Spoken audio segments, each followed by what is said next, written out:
안녕하세요. 가우스킴 김진솔입니다. 이번 시간에는 시그모이드 펑션에 대해서 한번 알아보려고 하는데요. 시그모이드 펑션이 언제 어떻게 사용되는지, 왜 사용되는지, 그리고 어떤 건지, 그리고 이거의 장단점은 어떤 건지 그런 측면에서 한번 알아보려고 합니다. 일단 시그모이드 펑션이 언제 사용될까요? 언제 사용되냐면 다음과 같이 세 가지 분류에서 사용됩니다. 로지스틱 리그레션에서 이제 바이너리 클래시피케이션 할 때 사용되고요. 그리고 이제 저희가 주로 보는 거는 이제 액티베이션 펑션, 딥러닝에서는 액티베이션 펑션으로 이제 각 레이어에서 행렬 곱 또는 합성곱, CNN에서 합성곱이겠죠. 그냥 연산을 한 뒤에 이제 non-linearity, 비선형성을 주기 위해 사용합니다. 하지만 실제로는 시그모이드 펑션을 잘 사용하고 있지는 않고 있고요. 그리고 이제 통계에서는 시그모이드 함수 그래프가 이제 누적 분포 함수로도 주로 사용되고 있기도 합니다. 네, 앞에서 말씀드린 바와 같이 이제 왜 사용되는지를 보면 이제 액티베이션 펑션의 역할이 이제 비선형성을 주는 역할이잖아요.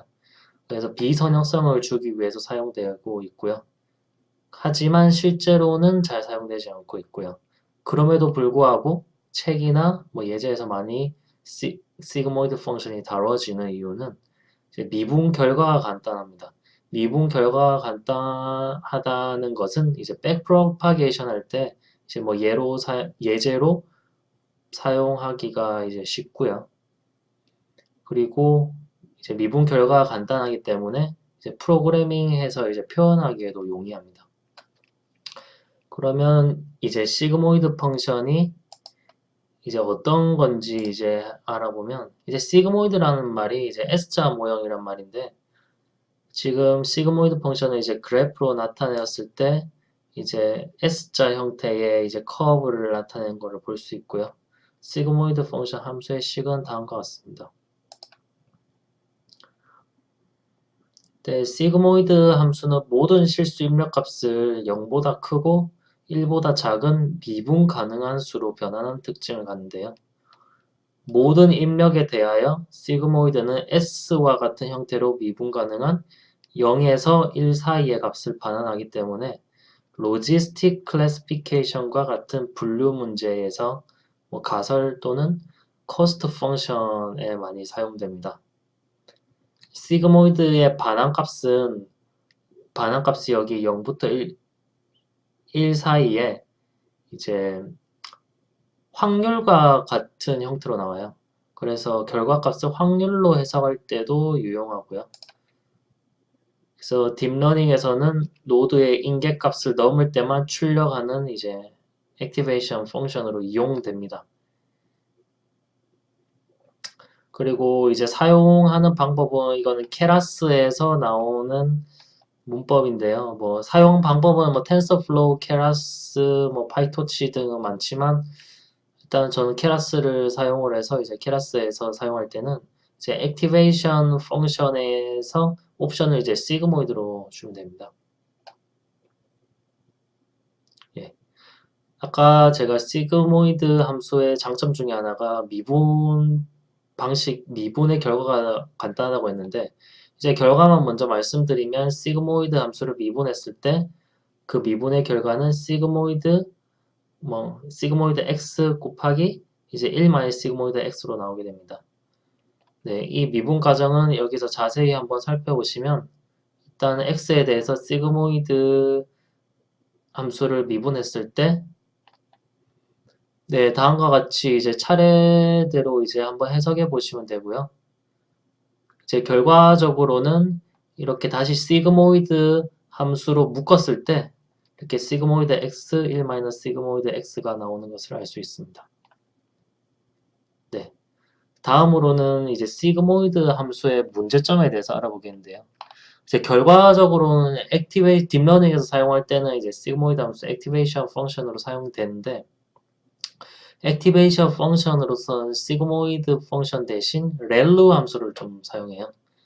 그 렐루 함수를 사용하는 이유가 이제 시그모이드 함수의 어떤 단점들을 극복을 어느 정도 했기 때문에 사용하고 이제 효과도 좋기 때문에 사용하는데 그 시그모이드 함수의 단점은 뭔지 간략하게 알아보면 일단 먼저 여기 1번에 해당되는 내용이 이제 입력값이 일정 범위의 세이프티 존을 넘어가게 되면 예, 이게 0 또는 또 1로 이렇게 수렴하게 되고 이런 그레디언트 또한 0으로 수렴해버리게 되면 양끝이 평평해지게 되죠.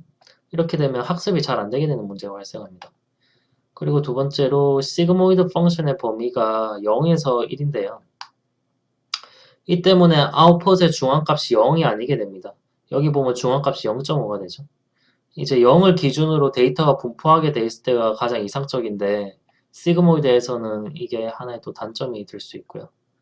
그리고 마지막에 렐로와 비교했을 때는 렐로의 경우에서는 이제 이렇게 0이었다가 다 이렇게 그 0 이상의 값에 대해서는 이제 리니어한 값으로 이제 표현이 되는데 여기서는 이제 익스포넨셜 형태가 있기 때문에 계산하는데 좀 시간이 오래 걸립니다. 이걸 조금 더 자세히 알아보면 네.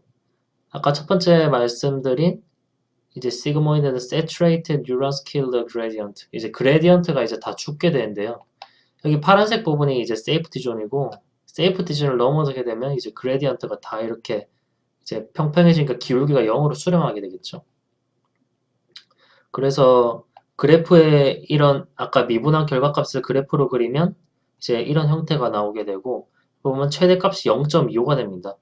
0.25가 됐으면 이제 딥러닝 학습할 때 이제 백프로게이션 계산하는 과정에서 이 미분값을 계속 곱하게 되는데 이 계속 이 최대값이 0.25인 이런 값들을 계속 곱하게 되면 이제 계속 레이어가 이제 깊어졌다가 이제 다시 백프로파게이션 돌아올 때 0으로 계속 이 값들이 계속 작은 값들이 누적돼서 곱해지게 되면 전파되어 오는 값들이 계속 줄어들게 0에 가까워지게 되면 이제 학습이 안 되겠죠. 그래서 이런 것들을 이제 vanishing gradient problem이라고 하는데 이런 문제로 이제 학습이 안 되는 문제로가 발생해서 잘 안 쓰게 되고요. 그 다음으로 아까 말한 non-zero centered 분포를 가지게 되는 문제가 발생하는데 이제 만약에 인풋 뉴런이 항상 포지티브 그러니까 양의 값을 갖게 되면 이제 W에 대한 그레디언트가 항상 포지티브 하거나 아니면 네거티브가 되어서 이제 학습이 잘 안 될 수가 있습니다. 학습하기가 좋으려면 이제 커스트 펑션이 이제 미니마이징 하는 되는 지점을 이제 다양한 그레디언트 크기로 이제 찾아가야 되는데요. 이제 이게 뭐 항상 포지티브 하거나 항상 네거티브 하면 그 미니마이즈 된 지점을 찾기가 힘들어집니다. 그리고 아까 말씀드린 이거 익스포넨셜 연산 때문에 이제 계산하기 어려운 거는 이제 6배, 렐로에 비해서 6배 정도 느리다고 알려져 있어요. 그래서 이런 단점도 있기 때문에 잘 안 쓰고 있습니다.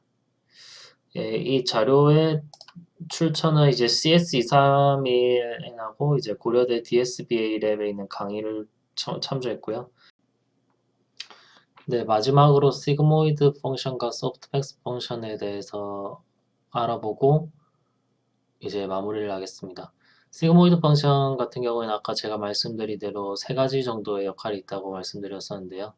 이제 첫 번째가 로지스틱 리그레이션 할 때 사용된다. 두 번째가 액티베이션 펑션으로 사용되어서 비선형성을 부과한다.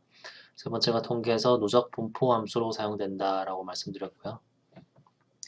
일단 먼저 소프트맥스 펑션에 대한 자세한 내용은 또 다음에 소개해 드릴 예정인데 소프트맥스 펑션은 일단 n개의 다른 이벤트에 대해서 이벤트의 확률 분포를 계산하는 형태고요. 여기 있는 식을 한번 참조해 보시면 될 것 같습니다.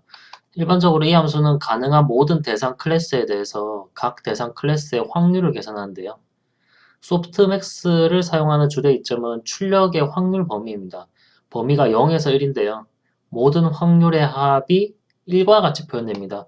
왜냐하면 분자에 있는 모든 것들을 다 더한 것이 분모가 되고 그리고 각각 클래스별로 해당하는 값들이 분자가 되기 때문에 당연히 전체에 해당하는 i가 0부터 k일 때 다 더하면 분모분의 분모 값이 똑같아지겠죠. 그래서 1이 되는 거고요. 결국에는 소프트맥스 함수는 어떤 포션을 얼마나 차지하는지를 나타낸 거고 반면에 시그모이드 펑션 같은 경우에는 아까 앞에 말씀드린 대로 어떤 S자 커브 형태의 함수식을 통해서 도출된 값이 0과 1 사이의 출력 범위에서 나타나는 그런 함수가 되는 거고요. 그래서 소프트맥스 함수가 다중분류 모델에 사용되면 각 클래스의 확률을 반환하기 때문에 대상 클래스가 뭐 어떤 클래스가 높은 확률을 갖는지를 알 수 있게 되고요. 그래서 이제 소프트맥스 함수와 시그모이드 함수의 차이점을 이렇게 테이블 형태로 나타내 봤는데, 일단 소프트맥스 함수의 사용 용도는 멀티클래시피케이션에 사용되고, 반면에 시그모이드 펑션은 바이너리에서만 사용됩니다. 이거는 뭐 이렇게 사용을 하고 있는 지금 현황이고요. 그리고 아까 말씀드렸듯이 소프트맥스 펑션의 총합은 1입니다. 실제 확률을 나타내기 때문에 확률의 총합이 1이 되는 것과 똑같은 뭐 논리고요. 반면에 시그모이드 함수 각각의 어떤 값들은 마치 확률처럼 보이지만 실제 확률 값은 아니기 때문에 확률의 총합은 1이 아닙니다. 그리고 소프트맥스를 저희가 주로 사용하는 용도는 이제 딥러닝 마지막에서 출력층에서 어떤 클래스가 어떤 확률을 가지는지를 알기 위해서 좀 주로 표현하는 형태로 사용되고요. 이제 시그모이드 함수는 저희가 뭐 액티베이션 함수로 딥러닝에서 주로 사용하고 있고요. 뭐 실제로는 사용하지 않는 걸로 예, 많이 사용하고 있지 않습니다. 그래서 정리를 하면 소프트맥스나 시그모이드 펑션이나 큰 출력값은 그 클래스에 해당할 가능성이 높다는 것은 동일한 내용이지만 소프트맥스 같은 경우에는 그게 실제 확률을 나타내는 거고 시그모이드 함수 같은 경우에는 실제 확률 값을 나타내는 것이 아님을 명심하시면 될 것 같습니다. 예, 이번 강의는 여기까지 하겠고요. 예, 시그모이드 펑션에 대한 또 더 궁금증이 있으시면 아래 댓글에 남겨주시면 제가 아는 범위 안에서 답변해 드리겠습니다. 네, 감사합니다.